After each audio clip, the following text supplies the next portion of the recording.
You know, a good reminder from Genesis chapter 1, verse 3 is God always pierces the darkness, always. And the darkness doesn't last.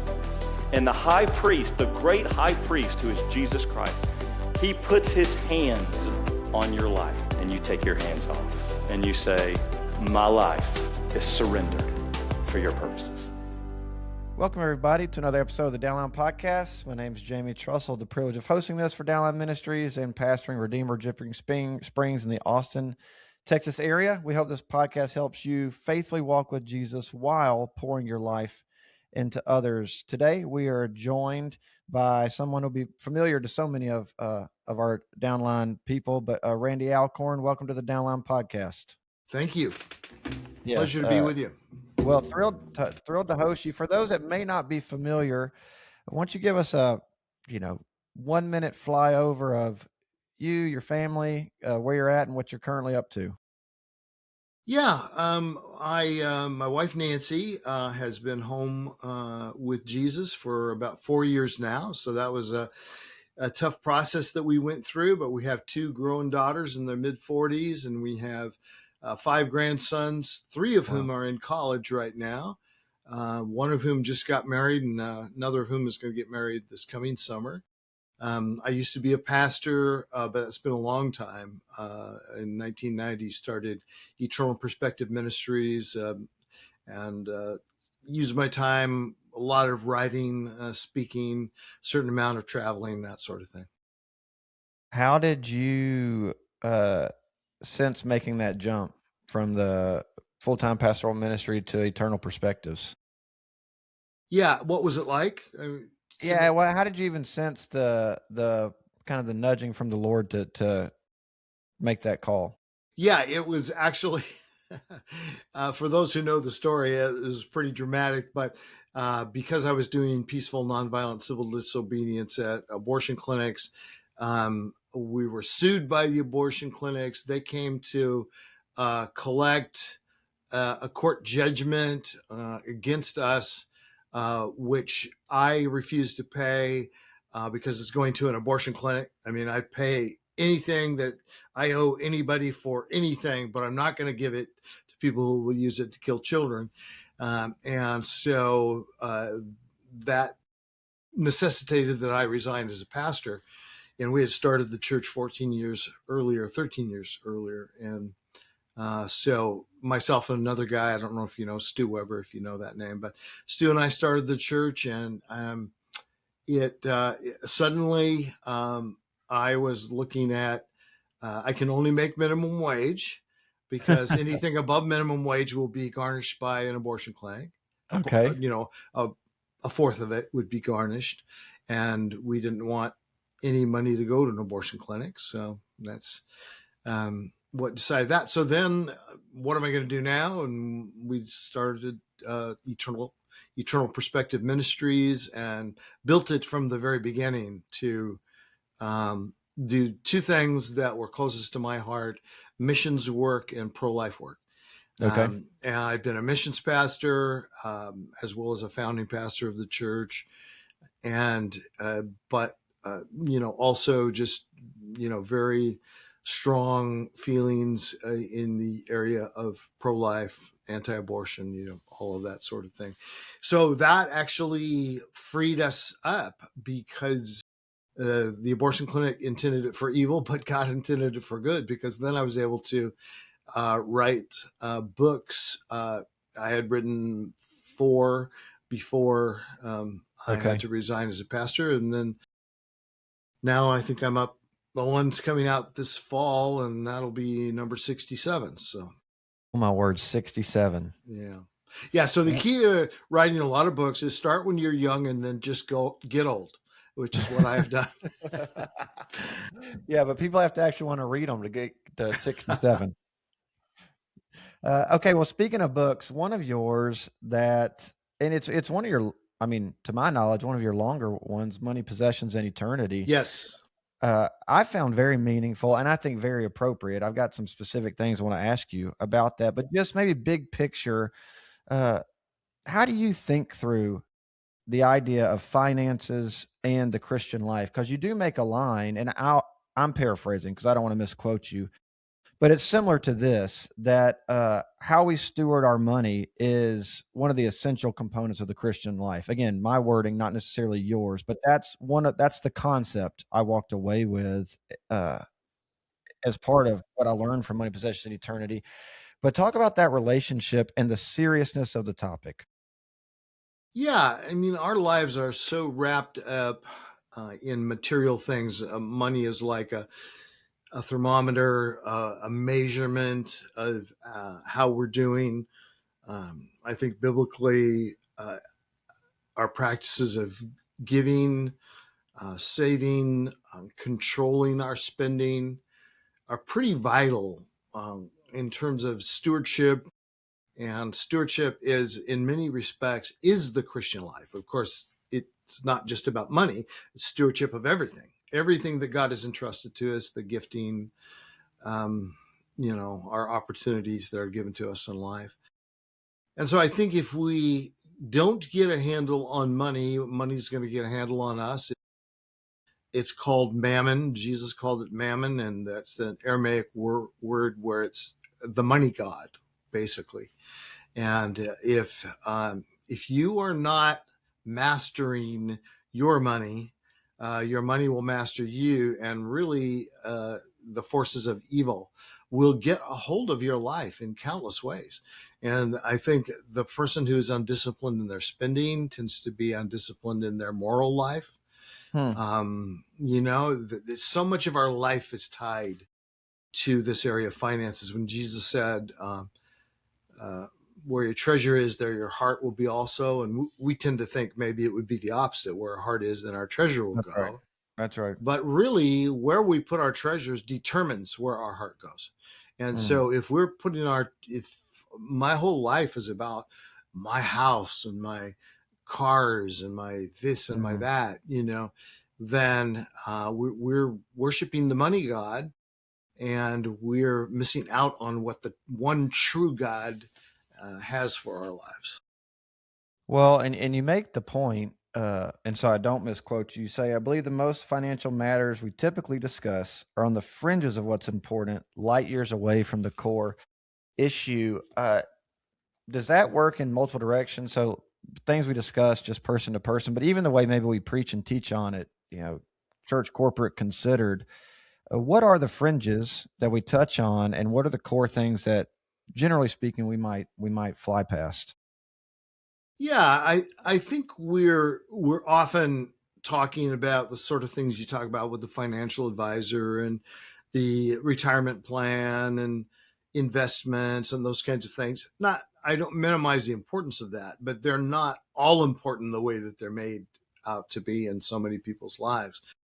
There's even people I've spoken the last 2 years, and I'm speaking again next year to Kingdom Advisors. Are you familiar with Kingdom Advisors? Maybe. It sounds very familiar. Yeah, they're based in, they have an annual conference in Orlando, and a very large number of people, 3,000 plus, that are financial advisors who come to the conference. And they train their people to think biblically, because financial counsel, financial advice is usually not accompanied. Even when it's done by a Christian, that Christian may not have a biblical worldview. And this is something you see in a lot of fields.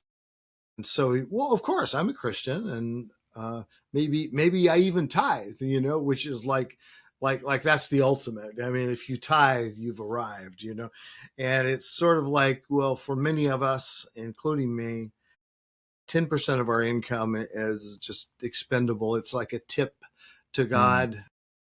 And we tend to think of it as, that's so much. It's so much. Well, if your 10% is so much money, it's only because God has really blessed you, because the 90%, for the 10% to be that big, you're thinking the 90% has got to be 9 times bigger, right? And so that's where I think so often we get distracted. We don't realize how privileged we are. And I'm not saying that like we should feel guilty because we are privileged. It's just objectively speaking, compared to the rest of the world. Right. we're in a far better place. So one of the things that I do is encourage people to raise the bar of their giving and say, set a finish line where everything beyond this goes to God. I mean, if this is all you need, then go ahead. Now you can still calculate in, I want this much for retirement or whatever. But what often happens is people will go into retirement with already huge amounts of money. There's no possible way they're going to spend or do anything responsible with that money the rest of their life. And it's hopefully still gaining in value. And there's a lot of people that are working. I mean, I'm 71 and I'm still working, and I get, Social Security and, all of this. And it's just like, do we really need all this? Why are we accumulating? Because what we're doing is we're storing up treasures for ourselves on earth. What we've got to do is liquidate some of those assets. Well, you can't liquidate a retirement program. Well, I have, not the whole thing, but I'll look at this and I'll go, there's no way I'm going to spend that. And so cash it out, give it away, and then go from there. So how do you, one of the points you make, you write about asceticism and materialism. And I don't know, I've only been pastoral ministry for 20 years or so. So I'm not claiming any kind of authoritative experience, but you can find people in a poverty theology line, right? Like less money equals more godliness, and a poverty theology line, which is more money equals more godliness, more blessing. What are the dangers and traps of both of those? Because we can find them both, and they both, right? Somebody who's desperately poor can love money just as much as someone who is incredibly rich. And so how do you drill down to the core of addressing that? Yeah, I think we have to ask ourselves, the hard questions and really try our best not to compare ourselves to other people. I work with a lot of professional athletes, NFL players especially, and it's just happened over the years, and speaking at some of their conferences. And, these are guys that are making, some of them, huge amounts of money. But they're always taught, NFL stands for not for long. And, so you're at your peak of an income right now, but the rest of your life, you're probably not going to be making nearly that much.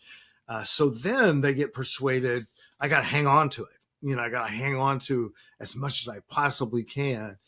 Whereas you could give away, you sign this, multi-million-dollar contract, and you could give away 90% of it and live on 10% of it and still be living, all I'm left with now is $2 million, to spend this year.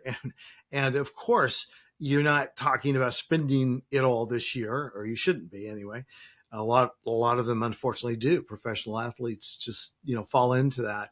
The money's coming in, and your cousin that you haven't seen for 15 years, wants you to buy a house for him, or, he's got this great investment deal that, is sure to make big time money. And of course it doesn't, but it doesn't matter whether you're making minimum wage, which I did for years as a result of the lawsuits, or you're making, tens of millions or hundreds of millions of dollars a year. You still have to weigh and measure it carefully. And it's going to vary from person to person. Certainly there is a poverty theology that takes pride in, look at me, I don't go on nice vacations. And although I find that some of the people who don't go on nice vacations, still they have their own little areas where, yeah, but we got this property out and we love that. And we're spending all our time on it. And, second home, third home, whatever. And people who are imagining that they're being way better stewards than they're really being. And they're being way more generous than they're really being. So we just have to look at it carefully and ask ourselves, does this really belong to God? Which we say it does. It all belongs to God. God owns it all. Or am I acting like I'm the owner? Because if God owns it all, I need to be regularly asking him what he wants me to do with it. Right. Mm. So, analogy that I've used, with people is if you are God's money manager, and God comes to you and says, well, what have you done with all my money? And I mean, where's it all gone? And you're giving 10% or less than 10% usually, to the local church. But look at all I've entrusted you with. Where's it all gone? And then you might say, well, actually, I'm going to give it all to my kids. And say, well, wait a minute, it's not your money, it's my money. So don't even predetermine. Like in this culture, we act like, of course, we're supposed to give all of our money is supposed to be our kids. I love my kids. They are walking with Jesus. I love my grandsons. I have 5 of them. If I had granddaughters, I'd be saying grandchildren, but a couple of the grandsons getting married, and so now I feel like I've got granddaughters, but they need to learn how to manage money. They need to not just be given it to them by their grandparents, by their parents. And so, of course, the righteous man, does care for his children and his children's children in terms of, but the way we think of it is so often wrong, because in the biblical society, what it meant was you left the land to your kids. You didn't sell your land, because if you sold your land, you would be destining your children poverty. Where else are they going to get married? Money, well, in our culture, you got lots of kids that are going out and getting jobs and making more money than their parents ever made. And so the parents have spent a lot of money to send them to good schools, and now they're doctors, they're lawyers, or whatever it is. And then the parents are still leaving behind huge amounts of money to their doctor and lawyer kids. And what are they going to do with it? It's just going to be a temptation to waste more and more money for many people. Well, no, that's a really interesting thought that I certainly fall into the reality of, man, I'm not putting anything away from my kids. And that kind of haunts me a little bit, what do you do with debt? Because you spent some time in your book on it, and most of us have to go into debt to buy a house. And I'm probably one of the few that's never gone by Dave Ramsey's playbook. And so, I don't pay cash for everything. I don't have credit card debt. Obviously that's a trap and can really ensnare you, but there's some debt that seems like in our culture, it's almost impossible to avoid. So how do you process, debt biblically? Yeah. I think we take it very seriously. The borrower is servant to the lender. And are we supposed to put ourselves in servitude to other people? And I think generally we're not. Generally that is a mistake. Yes, I think there are exceptions, and sometimes buying a house is an exception if you can have payments that put you at a level that is at least in the ballpark of what it would cost you to rent a place. Then, you're obviously establishing, you're getting money that you're going to be able to keep now instead of losing. But then another person says, but renting is just throwing money down the drain. No, it's actually getting you a place to live. So you just have to figure out which is the more valuable way, which is the way that is smarter.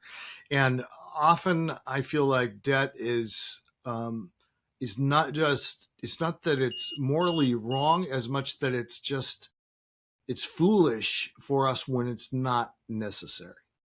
And then judging when it's necessary. Like some people say, well, it's necessary because I got to go through college. And so and then I'm going to have college loans I'm going to have to pay off for. And sometimes college loans go on for 20 years. People are paying them off, and it's huge amounts of money. Well, there's nowhere in the Bible that says you have to go to college. And, you may want to go to college, and that's fine. but go to a community college and for at least a couple of years. If you end up getting a degree somewhere, nobody says, now, wait a minute. Were 2 of those years spent at a community college? Because if they were, your degree doesn't count. You're done. No, That's degree's a degree, So, yeah. Okay. What about investing? Because that, at least my generation, probably yours too, and my parent, but you grow up with investing is an ethos that you grow up in. It's an assumed part of Right. being a good steward, right? I think it would go as far as that assumption's made, and you're foolish if you don't invest or put away retirement, and so how do you shape that biblically? Well, you find the balance. Do you want to have something saved up for the future? Yes. And Proverbs, number of passages in Proverbs, right. Say that. The fool is the one who just spends it all and doesn't even know, where it goes. The counterbalance to it is now we get into this thing of the default is just accumulating and keeping it all or spending it all. But Sure. it's just, and it's crazy. I have a friend that lives in Florida, and she says, so her husband was pretty wealthy, and she lives in one of these retirement villages that, millionaires, spouses of millionaires are there. And she says, so when I bring up giving in our group, these women whose husbands made and left them millions and millions of dollars, if I talk about giving, they will look back at me and say, I'd like to give, but I can't afford to give. How can you live in this place and say you can't afford to give? How can you have all that money in retirement and savings and all of that? And it's like, well, I don't want to end up on the street. I don't want to end up being a bag lady. And so she literally named it the bag lady syndrome. She says, so I've got these women in Bible studies who their kids are professionals. They paid their kids' way through the top universities in the country. And there is no way that they would ever possibly even be on the street short of a nuclear disaster. And then nothing counts anyway, right? Because we're all in the same boat. But they're living with this worry. And it's an irrational worry. God will, if God honored the poor widow for giving her last 2 coins, is God going to think that you were unwise if you gave away 50% of your income when the other 50% is way more than most people on the face of the earth ever make? Right. It's all relative. And so this gets into some of what you kind of talked to about, our money's going to serve one of 2 kingdoms, right? It doesn't seem like there's really a third way in there. Right. Yeah, that's exactly right. Our money will serve some end. And giving is the one thing that protects us from the crippling effects of materialism. Okay. There is no other way to avoid bowing your knee to the money god that doesn't involve giving. Giving, when I give, I part from something. I'm letting it go. Now, it still has a dramatic effect on my life in terms of my eternal rewards. Because God says, store up for yourselves treasures in heaven. He does it at first when in Matthew 6, it sounds like Jesus is saying, well, don't store up treasures because that's wrong. Yeah. Of course you don't store up treasures for yourselves. Of course that's wrong. He turns right around and says, do store up for yourselves treasures in heaven. Just stop storing them up in the wrong place and start storing them up in the right place. Well, you make the point and argument that how we steward our money actually has significant eternal impact. Absolutely. Totally convinced that it does. One thing that my wife Nancy, when she in the last few months before she died, and she was talking to me one day, she said, and this is going to sound like a self-serving story, but let me just assure you and viewers, listeners, that I really don't care what they think about me. I'm telling you this story because it means a lot to me, and I think it's something that can be learned from. But she looked at me and she said, "Randy, thank you for my life." And I didn't really know what she meant. Well, thank you for my life, because we lived our lives together. So I guess that's what she means, or whatever. And she says, "No, what I mean is, I'm going home to be with Jesus, and my reward is going to be much greater because you led us in giving. Give away 100% of the royalties from my books, all these different things." And then people say, "Do you know what you could do with the royalties from 13 million books?" And it's like, well, yeah, but there's nothing that we could do with it that would bring us nearly as much joy as what we have done with it, which is give it away. And so to me, it's like, who doesn't want joy? Who doesn't want to stand before the Lord and by his grace, and it's only going to be by his grace, for him to be able to say, "Well done, my good and faithful servant." That is a treasure beyond imagination. Well, I'm very thankful you shared that story. She sounds like she was a great woman. Yes, absolutely. Miss her every day and can't wait to see her again. Well, I'm sure. Okay, we got about 4 minutes left. I do want to touch on this. Now, this deserves its own episode at some point in the Downline catalog, but sports gambling, right, is just spread like wildfire. Yeah. And there are arguments all across the board, right? Pastor buddies, elders have all different types of perspectives on it. It's just entertainment. If I pay to go to a movie instead, I'll put $25 on the game, just see what happens. All across the board. Give me your 3-minute take on a biblically faithful grid to help men and women process gambling. Because now you don't have to go to Vegas anymore, right? Right. It's just right in your pocket. Yeah, I mean, I am not a fan of gambling. I think it really doesn't. It either doesn't recognize the sovereignty of God, or it uses God's sovereignty as a false argument. Well, God knows one way or the other, and so this just is entertainment for me. I just think you need to find some other entertainment. I don't think it's healthy.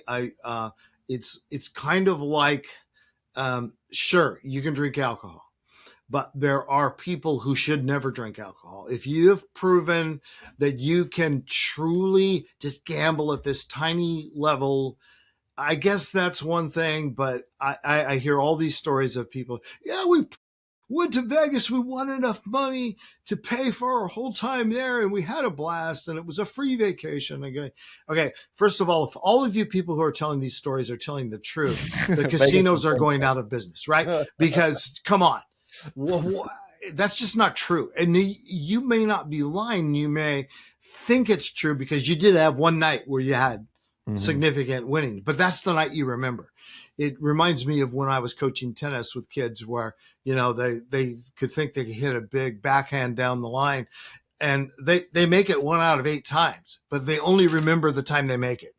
Yeah. Right. And so they think they can do it. And I think it's that way with gambling. I just don't, I don't think it's wise. I don't think it's God honoring. Well, yeah, it's like the one time you hit your 7-iron 190 and think that's now your 190 club. That's instead it. of 175. Right. Okay, I don't know if you're allowed to do this or not, but in our minute left, can you give us a little teaser on the new book you're working on and when it's coming out? Yeah, it's actually a book on animals. It's called All God's Creatures, and it's basically a biblical theology of animals, including the biblical teaching that there will be animals on the new earth, as it clearly says in Isaiah 11, and gives you these different species of animals, predators and prey, that will now live at peace with each other and at peace with human beings on the new earth. And I think our theology of animals falls very short. It's really interesting. Okay, so I'm going to put you on the spot. My daughter Kyle would love to know if her rabbit Moose is going to be in heaven with her. A rabbit named Moose. I mean, just on the basis of the name alone, you just want that to happen, right? That's right. So I would not at all be surprised. But what we need to say is that's going to be on the new earth, because when people say heaven, they often are thinking of a disembodied state. That's right. And it would make no sense for any animal to be in a disembodied state. That would be purgatory for now. Yeah. Right. So don't think of it that. Think of it when God brings the present heaven down to the new earth, which says he's going to do.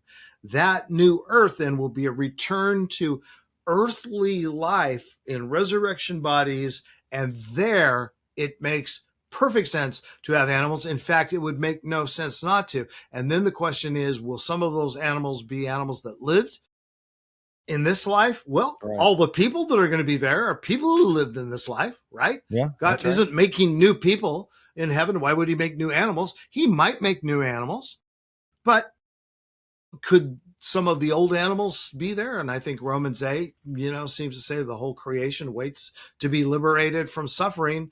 And that's animals alive today. And so I would think there's a very good chance that God in his goodness and just out of his love for his children, he knows how to give good gifts, he says.